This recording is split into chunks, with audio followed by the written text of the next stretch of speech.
脚看韩国美食节目，老白菜根儿成美味，现代版韩农尝百草，寒酸到乞丐都看不下去。我是一个韩国电台记者，今天我们来到庆尚北道义城郡，继续寻找最地道的舌尖上的寒酸。眼前这群相亲相爱的一家人就是老朴家，为首的就是朴大哥的欧妈金大婶，他带着一家男女老少去自家的菜地里摘菜呀。在韩国，可以用来种植的土地是非常稀缺的，所以种植出来的蔬菜是非常珍贵的。每到采摘的时候，家里的长辈都会带上全家的男女老少一起去摘菜呀，免得把不成熟的青菜摘下来造成浪费。大婶家今年种植的这种蔬菜看着像芹菜，实则是韩式大白菜。韩式大白菜以茎细长，叶片大而稀少而著名，味道略带苦涩，但是越嚼越香。跟普通的大白菜相比，韩式大白菜的菜根粗壮无比，甚至都快赶上小萝卜了呀。所以义城的人会用白菜根制作精美的小菜，当然直接吃也是可以的。这不，朴大哥直接就啃了起来，边吃边说非常马西大呀，一口一块啃的就跟那小萝卜似的呀。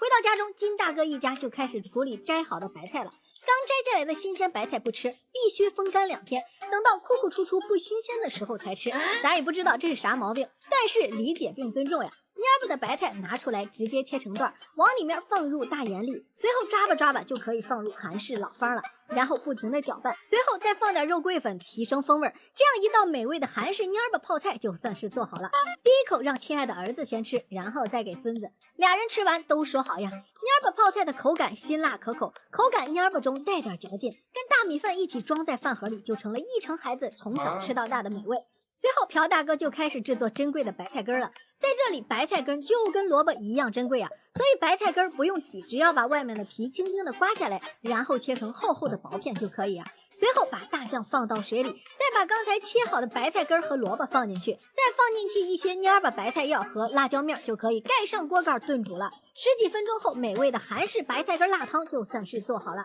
最后大婶呢就开始制作今天的主食了，主食还是白菜，把大片的白菜均匀的裹上面粉，铁锅上稍微来点油，再把裹满面糊的白菜放在铁锅上煎至两面金黄，这样韩式白菜煎饼就算是做好了。在古代韩国，面粉是非常珍贵的，只有最尊贵的客人来的时候才会做呀。为了少吃些面粉，但是显得重视，所以主人家常常会用各种菜叶子沾上一点面汁来制作煎饼，这样既不用使用太多面粉，又显得有面子。最后没用完的白菜帮也不浪费呀，切吧放在锅中，再加点剩大米饭和大酱，最后倒上一点油，盖上锅盖焖个几分钟，闻到香味以后打开锅盖，随便炒吧2下呀，韩式白菜帮炒饭就算是做好了。看着大哥一家吃的这么香，我也是挺欣慰的呀。别的国家都是3高，只有我们3低呀，也挺好的。吃的不好吧，有个好身体也挺好的呀。好了，今天的视频就到这里了。喜欢我视频的小伙伴记得点赞收藏，你们的喜欢就是我更新的做的大动力。